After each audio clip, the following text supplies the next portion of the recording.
the Chief of the Defence Staff, who is speaking on Operation Sindoor.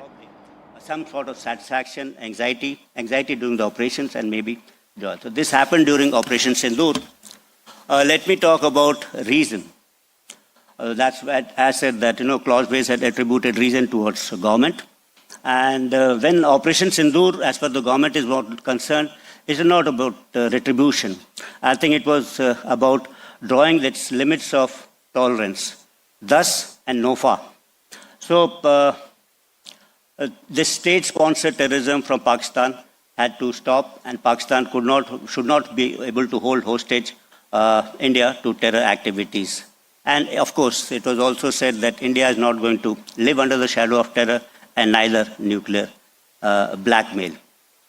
And then also this decision that we need to, since we have laid down a limit, we must act decisively. That, of course, comes out as a natural fallout of this. But there was also a desire in the government that actually it's not getting hyphenated with Pakistan, because we are on a different trajectory and a path towards progress and development. And our aspirations of 1.4 billion people are entirely different from then of our adversary. Our vision is entirely different. And our march of progress should not be stymied. It should be short kind of a war. I think these are the kinds of reasons for us which I can attribute towards the government. And the nature of conflict we fought and the type of operations that were executed were reflected in that reasoning part of what I just said. Let me now talk about the third important constitution, that is the chance. I said that military operations are highly unpredictable. And you heard that little saying that, no, the best plans actually go out of the window after the first bullet is fired. So, and no operation plan is based on 100% preparedness. You can't be 100% prepared for every kind of a contingency. And you can't have 100% of the information about enemy. So you're always groping in a bit of a dark when you're carrying out military operations. And of course, in every military operation, there is an element of risk involved into it. But only thing is that there should be a calculated kind of a risk. In this particular case, what I say is, and of course, nations, when they try and build their capabilities, they try and build these capabilities on their past experiences and the kind of future conflicts they'll see they might have to, or the future challenges they may be likely to grapple with. So probably post Balakot and Uri strikes, we thought that should be able to engage targets deep inside with precision strikes. So India built these kind of capabilities. On the other hand, after Balakot, because the last strike package was almost at the borders of Pakistan, so there have been air defense capabilities. Probably they built that kind of a stronger.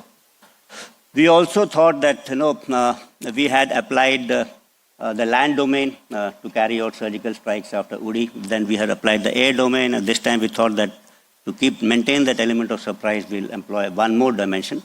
That's in the air domain only, but slightly led by using loiter ammunitions and drones, etc., to carry out precision strikes.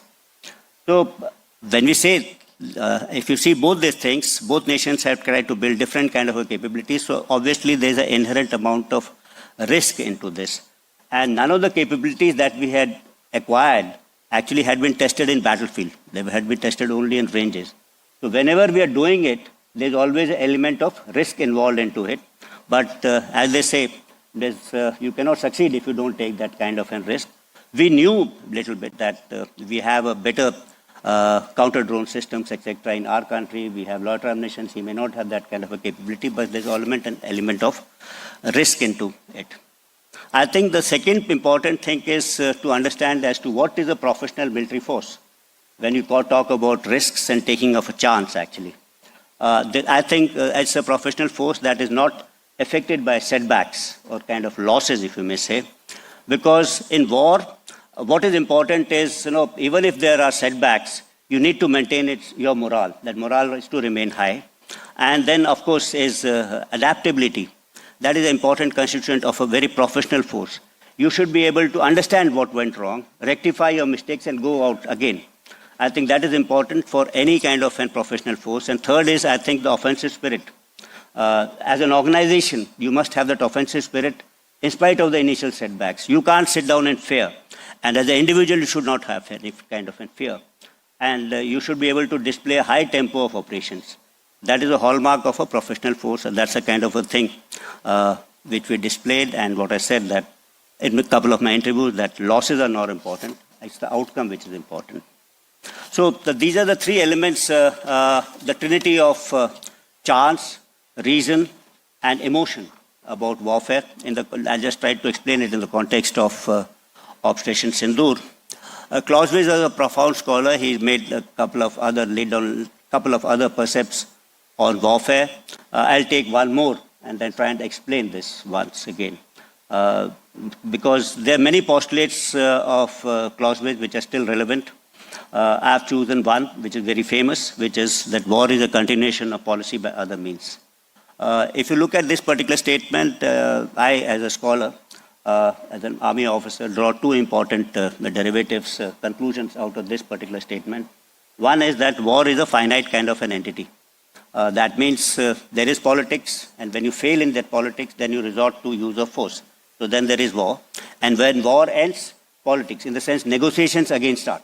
So we have seen that in 71 war, that before that, there's politics, and then there's a 14-day war, and then again you go back to Shimla negotiations. So this is a definite end point and a start point to this activity of war. I think this particular paradigm which Clausewitz has postulated, or the conclusion which we have drawn, is entirely wrong. Today, war is a continuation of 5 C's, which I say as cooperation, competition, confrontation, conflict, and combat. That's war. In a one particular sequence, they continue happening. And the state tries to include any kind of instrument which is available to it for achievement of its political objectives, that is diplomatic, informational, military, and economic. You've recently seen this war on trade and tariff, actually. That's basically for attainment of political objectives. So, and this is what I said, in Operation Sindoor also, war and politics was happening as a parallel kind of a phenomenon. And it was being exercised also through communication, which I made a mention initially, both direct and indirect communication. So, second important conclusion, what I draw from the statement which I initially said, that war is a continuation of policy by other means, is that war is a rational decision. That means, and I also spoke about reason when I said about government takes a rational decision about war.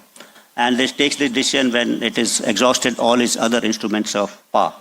So, but then the important question comes in, this whole start point of this particular war was this Pahalgam terror attacks. So is terrorism a rational act of warfare? I don't think that's a rational act, because terrorism has no defined logic. It has no politico-military end state. Terrorism is a means and an end in itself. Terrorism is a form of warfare that defines rationality. This is because the terrorist doesn't have anything to lose. He's a non-state actor. So he doesn't have a state. So if he doesn't have a state, he's not worried about territory, people, or the ideology, which form the 3 important constituents of a state. So this is terrorism absolutely irrational if it is happening in a standalone mode. But what happens when, there is about state-sponsored terrorism? Is this rational? Think that, this seems to be a rational decision when state is employing terrorism as an instrument to achieve political objectives. And say so it's a reasoned kind of a decision which state takes, and so as our adversary is concerned, he's taken the decision that to bleed India by 1,000 cuts. And when I say that this has been a state policy, this I'm not saying. If you go and look at the literature on issues, you'll find Peter Chark, Kristen Fair, who have cited the former Director Generals of ISI, explicating this particular strategy as to how they will bleed India by 1,000 cuts. And this particular doctrine is found in various studies in Pakistan, Staff College, Quetta, etc. So this is the normal talk which happens in Pakistan. And of course, officially we know in the 1965, Zulfikar Ali Bhutto declared a 1,000-year war against India when he addressed the United Nations Security Council. And probably Ziaul Haq gave form to this particular doctrine of 1,000 years war. And someone added that you should add this 1,000 cut into it. And similar kind of venom was spewed by General Asim Munir against India and Hindus, speech just few days or weeks before what happened in Pahalgam. So, since this is a reasoned decision, it can be also, I believe, that retracted because now Pakistan is faced with a different kind of a prospect that he faces military action in case we find terror happening against us. And also, we said that we'll have water as well as, this thing will not float together. So we have kind of raised the bar. We have connected terror to water, and we have drawn out the new lines for military operations against terror.